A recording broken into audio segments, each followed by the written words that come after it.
Russia Ukraine যুদ্ধের 4.5 বছর অতিক্রমের সাথে সাথে আক্রমণের মাত্রা বাড়িয়েছে দুই পক্ষই। সম্প্রতি রাশিয়ার অভ্যন্তরীণ তেল শোধনাগার, জ্বালানির ডিপো ও বিভিন্ন বাণিজ্যিক প্রতিষ্ঠানে বাড়তে থাকা ড্রোন ও ক্ষেপণাস্ত্র হামলার পেছনে আমেরিকাকে সরাসরি দায়ী করেছে মস্কো। শুক্রবার রাষ্ট্রীয় গণমাধ্যমে দেয়া এক সাক্ষাৎকারে রুশ পররাষ্ট্রমন্ত্রী সের্গেই ল্যাভরভ স্পষ্ট জানান, ইউক্রেনকে দিয়ে এসব হামলা পরিচালনায় মূল ভূমিকা রাখছে ওয়াশিংটন। আমরা আমেরিকান স্টেট ডিপার্টমেন্টের কাছে বেশ কিছু প্রশ্ন জমা দিয়েছি এবং এ বিষয়ে তাদের মন্তব্য চেয়েছি। রাশিয়া ভূখণ্ডের গভীরে বেসামরিক লক্ষ্যবস্তুতে যেসব হামলা চালানো হচ্ছে তার পরিকল্পনা ও বাস্তবায়নে আমেরিকা গভীরভাবে জড়িত এবং তারা গোয়েন্দা তথ্য সরবরাহ করছে। আমরা তাদের উত্তরের অপেক্ষায় আছি। ইউক্রেনকে পশ্চিমা মিত্রদের দেয়া সামরিক রসদ ও সহায়তা বন্ধ করার জন্য যুদ্ধক্ষেত্রে রাশিয়ার আক্রমণ আরও জোরদার করার কথা জানান ল্যাভরভ। তবে বর্তমান দখলকৃত এলাকায় স্থির রেখে সাময়িক কোনো যুদ্ধবিরতি প্রস্তাবও সরাসরি নাকচ করে দিয়েছে ক্রেমলিন। কিভের যুদ্ধযন্ত্রকে পশ্চিমারা যেভাবে সচল রাখছে তা ধ্বংস করতে আমরা আমাদের কৌশল আরও বেশি কঠোর করব এবং আমরা ইতোমধ্যে তা শুরু করে দিয়েছি। কোনো অবস্থাতেই বর্তমান সীমানায় যুদ্ধ থামানো যাবে না। এটি দীর্ঘমেয়াদী, নির্ভরযোগ্য ও স্থায়ী সমাধান নিশ্চিত হওয়ার পরই কেবল আমরা থামব। এদিকে ইউরোপিয়ান ইউনিয়নের নিষেধাজ্ঞার অংশ হিসেবে রাশিয়ার তেলবাহী ও বাণিজ্যিক জাহাজ জব্দের চেষ্টার করার সমালোচনা করেন ল্যাভরভ।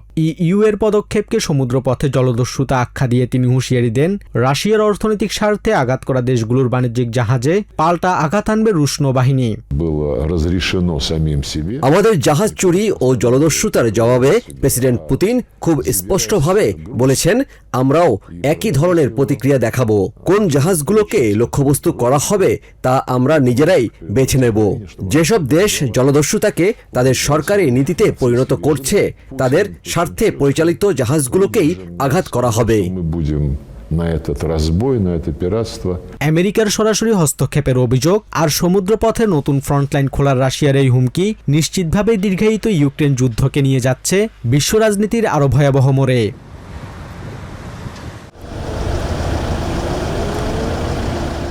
চলতি মৌসুমে ইউরোপে দাবানলের সবচেয়ে ভয়াবহ ও মর্মান্তিক আঘাতটি এসেছে ক্রোয়েশিয়ার পর্যটন শহর ওমিশে। প্রচণ্ড বাতাসের তোড়ে মাত্র 4 ঘন্টার মধ্যে 1000 হেক্টর বন আগুনে ছাই হয়ে গেছে। এরই মধ্যে আগুনে পুড়ে মৃত্যু হয়েছে একজনের এবং মারাত্মক দগ্ধসহ আহত অন্তত 36 জন। আগুন থেকে বাঁচতে মানুষ জ্বলন্ত সড়কেই গাড়ি ফেলে পালিয়েছেন। আগুন এতটাই ভয়াবহ ছিল যে মানুষ সরাসরি আগুনের মধ্যপথেই তাদের গাড়ি ফেলে পালিয়েছে। রাস্তার উপর ফেলে যাওয়া ওই গাড়িগুলোর কারণে ফায়ার সার্ভিসের গাড়ি নিয়ে অকুস্থলে পৌঁছানোই অসম্ভব হয়ে পড়েছিল। অন্যদিকে পশ্চিম জার্মানির ওয়েটগ্যানওয়াল্ড বনাঞ্চলে আগুনে পুড়ে প্রাণ গেছে অন্তত 4 জনের। সেখানে 2500-এর বেশি বাসিন্দাকে সরিয়ে নেয়ার পাশাপাশি দুর্গম বনে পথ তৈরিতে সেনাবাহিনীর ট্যাঙ্ক ও হেলিকপ্টার নামানো হয়েছে। সেখানে মাটির নিচে দ্বিতীয় বিশ্বযুদ্ধের অবিস্ফোরিত বোমার কারণে অগ্নি নির্বাপন কাজ মারাত্মকভাবে ব্যাহত হচ্ছে। ভূমধ্যসাগরীয় অন্য দেশগুলোতেও দাবানলের তীব্রতা কমছে না। স্পেনের উত্তর পূর্বাঞ্চলে 8000 হেক্টরের বেশি এলাকা পুড়ে যাওয়ায় স্থানান্তর করা হয়েছে 900 বাসিন্দাকে। দক্ষিণ পশ্চিম ফ্রান্সে পাইন বনের আগুন লোকালয়ের মাত্র 2 কিলোমিটারের মধ্যে চলে আসায় জরুরি ভিত্তিতে খালি করা হয়েছে কয়েকটি গ্রাম। আর উত্তর গ্রিসের হেলকিডিকিতে নৌকায় করে সমুদ্রপথে উদ্ধার করা হয়েছে 3 শতাধিক পর্যটককে। আমরা সৈকতে থাকা অবস্থায় ধোঁয়ার কুণ্ডলী দেখি। এর পরপরই গ্রিক সরকারের জরুরি সতর্কতার মেসেজ আসে। এলাকা থেকে বেরিয়ে যাওয়ার সময় চারদিকে শুধু আগুন আর ধ্বংসস্তূপ দেখতে পাই। ব্রিটেনেও দাবানল রেকর্ড মাত্রা ছুঁয়েছে। স্টোরব্রিজ সহ দেশটির মধ্যাঞ্চলে আগুনে পুড়ে ছাই হয়ে গেছে বহু ঘরবাড়ি। আগুন নেভাতে গিয়ে ধোঁয়ায় অসুস্থ হয়ে হাসপাতালে ভর্তি হয়েছেন 9 জন ফায়ার ফাইটার। ক্ষতিগ্রস্ত এলাকা পরিদর্শনে গিয়ে দাবানল মোকাবেলায় অগ্নি নির্বাপক বাহিনীকে আকাশপথে সহায়তা সহ স্থায়ী বরাদ্দের প্রতিশ্রুতি দিয়েছেন ব্রিটিশ প্রধানমন্ত্রী Andy Barnum. I've never seen anything like it. I mean, I dealt with wildfires in Greater Manchester, but nothing on this scale. I've never seen scenes like this in Britain, where you just see a whole house gutted, smouldering. And I met one of the families whose house had gone up in that way. So you can imagine distressing that is for them, and you feel for them that kids have had to go elsewhere. You know, it's just unbelievably devastating for people in this position. So it's why I'm here. It's why I'm here. বিশেষজ্ঞদের মতে চলতি বছরের দাবানলে কেবল ইউরোপে অর্থনৈতিক ক্ষতির পরিমাণ 15 billion euro ছাড়িয়ে গেছে। জলবায়ু পরিবর্তনের প্রভাবে প্রকৃতির এই চরম রূপ পুরো মহাদেশটির পরিবেশ ও নিরাপত্তার জন্য স্থায়ী হুমকিতে পরিণত হয়েছে। ব্রিটেনের রাজনীতিতে একের পর এক বিতর্কের কেন্দ্রবিন্দুতে থাকা রিফর্ম ইউকে নেতা নাইজেল ফারাজ ক্ল্যাকটনের উপনির্বাচনে নিজের আসন ধরে রেখেছেন। আর্থিক অনিয়মের অভিযোগ ওঠার পর ভোটারদের সমর্থন প্রমাণের লক্ষ্যেই পদত্যাগ করে পুনরায় এই উপনির্বাচন ডেকেছিলেন তিনি। জয় উদযাপনের সময় তিনি বলেন, মূলধারার সংবাদ মাধ্যম বা রাজনৈতিক শক্তি নয়, ক্ল্যাকটনের বাসিন্দারাই তার মূল বিচারক। I called this by-election because I wanted the people of Clacton, the voters of this constituency, to be my judge, not the mainstream media in Britain. প্রধান রাজনৈতিক দলগুলো এই নির্বাচনকে বয়কট করায় ফারাজের মূল প্রতিদ্বন্দ্বী ছিল বেশ কিছু স্বতন্ত্র প্রার্থী এবং কৌতুক চরিত্র কাউন্ট বিনফেস। ভোট গণনা কেন্দ্রে না থাকলেও সমর্থকদের উদ্দেশ্যে দেয়া বক্তব্যে একে জনগণের নিরঙ্কুশ রায় হিসেবে উল্লেখ করেন তিনি। Today, the voters in Clacton have stuck two fingers up to the entire political establishment. তবে ফারাজের এই পদক্ষেপ ও উপনির্বাচনের সার্বিক প্রক্রিয়া নিয়ে সন্তুষ্ট নন ক্ল্যাকটনের সব বাসিন্দা। স্থানীয় সাধারণ জনগণের একাংশ এটিকে রাজনৈতিক কৌশল হিসেবে দেখলেও অনেকে বিষয়টিকে গণতন্ত্রের সাথে উপহাস বলে ক্ষোভ প্রকাশ করেছেন। Absolutely delighted. I knew he would. I voted for him actually. First thing yesterday morning. I am heartbroken. I feel that the whole election made a complete and utter farce of our democracy. I feel that as an MP I would like to have the right to occasionally go and see him at a constituency office, and he's not prepared to do that. ভোটে জয় পেলেও Nigel ফারাজের বিরুদ্ধে চলমান আর্থিক অনিয়মের তদন্ত এবং জনগণের অসন্তোষের মুখে ব্রিটেনের রাজনৈতিক অঙ্গনে তার ভবিষ্যৎ অবস্থান কতটা টেকসই হবে সেটি এখন দেখার বিষয়। জাপানের রাজধানী টোকিওর কাছে চিবা অঞ্চলে এ যাবৎকালের রেকর্ড পরিমাণ ভারী বর্ষণে দেখা দিয়েছে ভয়াবহ বন্যা। সেখানে মাত্র 24 ঘন্টায় 360 মিলিমিটারের বেশি বৃষ্টিপাত রেকর্ড করা হয়েছে, যা পুরো অগাস্ট মাসের গড় বৃষ্টিপাতের 3 গুণেরও বেশি। বন্যায় তলিয়ে গেছে সড়ক ও রেলপথ। এ পর্যন্ত অন্তত 4 জনের মৃত্যু নিশ্চিত করা হয়েছে, নিখোঁজ রয়েছেন একজন। চিবার ভয়াবহ এই পরিস্থিতিতে সর্বোচ্চ লেভেল 5 জরুরি সতর্কতা জারি করে উদ্ধার কাজে নামানো হয়েছে সেনাবাহিনীকে। এই রেকর্ড বৃষ্টিপাত ও আকস্মিক বন্যার সবচেয়ে বড় প্রভাব পড়েছে টোকিওর প্রধান বিমানবন্দর নারিতা ইন্টারন্যাশনাল এয়ারপোর্টে। ট্রেন চলাচল বন্ধ ও সড়ক যোগাযোগ বিচ্ছিন্ন হয়ে পড়ায় বিমানবন্দরের টার্মিনালগুলোতেই আটকা পড়েছেন প্রায় 7,000 দেশি বিদেশি যাত্রী। ট্যাক্সি বা বিকল্প পরিবহন না পাওয়ায় প্রচণ্ড গরম ও ভিড়ের মধ্যে অনেককে সারা রাত কাটাতে হয়েছে বিমানবন্দরের মেঝেতেই। ট্যাক্সির জন্য 4 ঘন্টা অপেক্ষা করেও গাড়ি পাইনি। দূরে একটি হোটেল বুক করলেও দেরির কারণে শেষ পর্যন্ত তারা বুকিং ক্যান্সেল করেছে, রিফান্ডও দেয়নি। বাধ্য হয়ে পরিবার নিয়ে আবার বিমানবন্দরেই ফিরে আসতে হয়েছে। বিমানবন্দরের পুরো মেঝে জুড়ে মানুষ ঘুমাচ্ছে। প্রায় প্রতিটি কোণেই মানুষ তাদের স্লিপিং ম্যাট বিছিয়ে রাত কাটিয়েছে। এরকম দৃশ্য আগে কোনোদিন দেখিনি।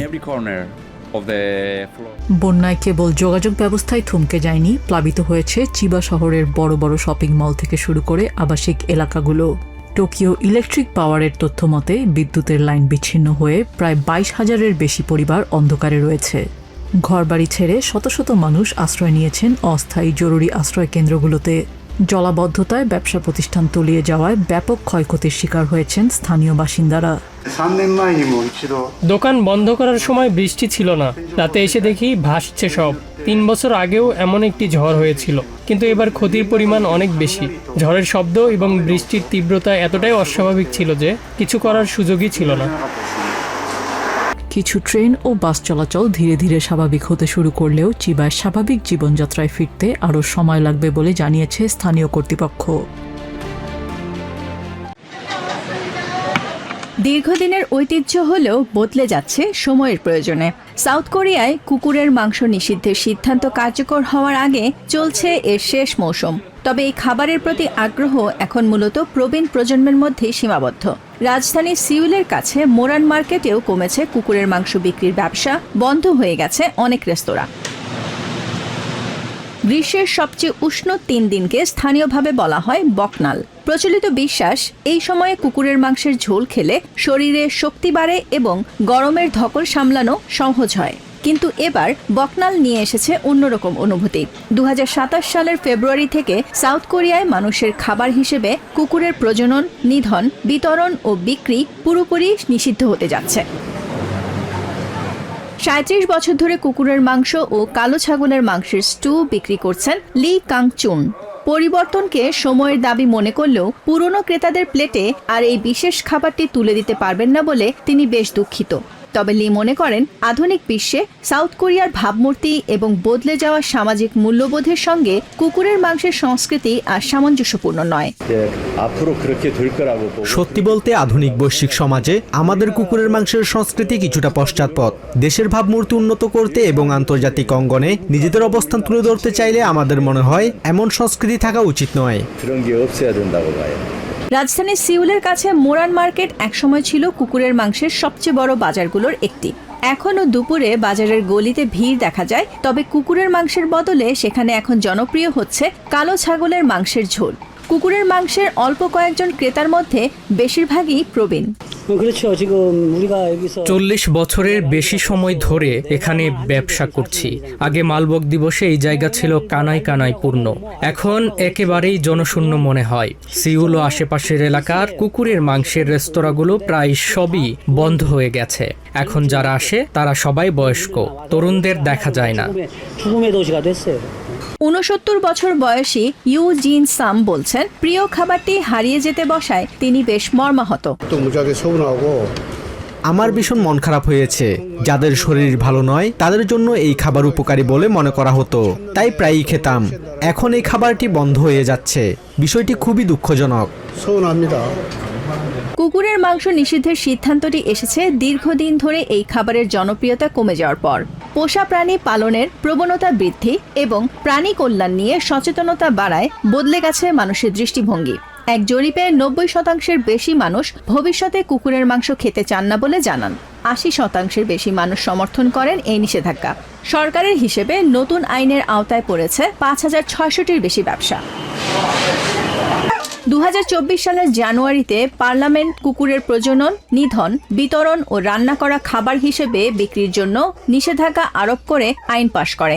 3 বছরের পরিবর্তনকাল শেষে 2027 সালের ফেব্রুয়ারি থেকে পুরোপুরি কার্যকর হবে আইনটি।